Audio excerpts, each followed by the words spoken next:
with our changing lines, it all kind of depends on where you're waiting. Obviously, if we're stuck in the mud, this can call forth danger. And if you're able to wait with friends and have food and drink and be merry, then it's easier to do that. So it kind of depends on where you are in terms of if you are in a position where you're in the correct one.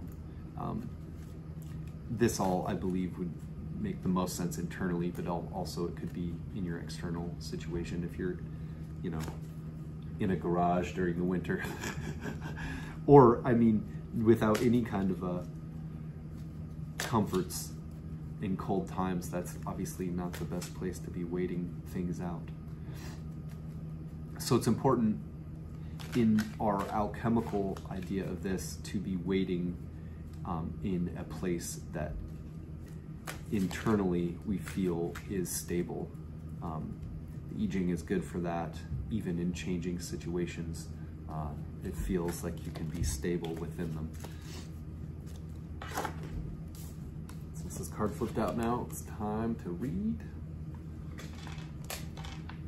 The overseeing just has to do with looking over the firing process alchemically and making sure that the yang is increasing and the yin is decreasing as far as the negative aspects of yin. And this is kind of good for that. You can do your little magical culling of the fire in there. 65.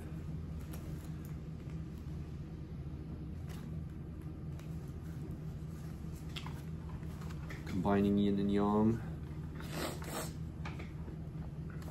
to create the elixir. 65 of the Tao Te Ching. On my copy is translated by Jia Fufang and Jane English. In the beginning, those who knew the Tao did not try to enlighten others, but kept them in the dark. Why is it so hard to rule? Because people are so clever. Rulers who try to use cleverness cheat the country. Those who rule without cleverness are a blessing to the land. These are the two alternatives. Understanding these is primal virtue.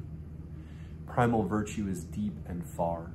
It leads all things back toward the great oneness.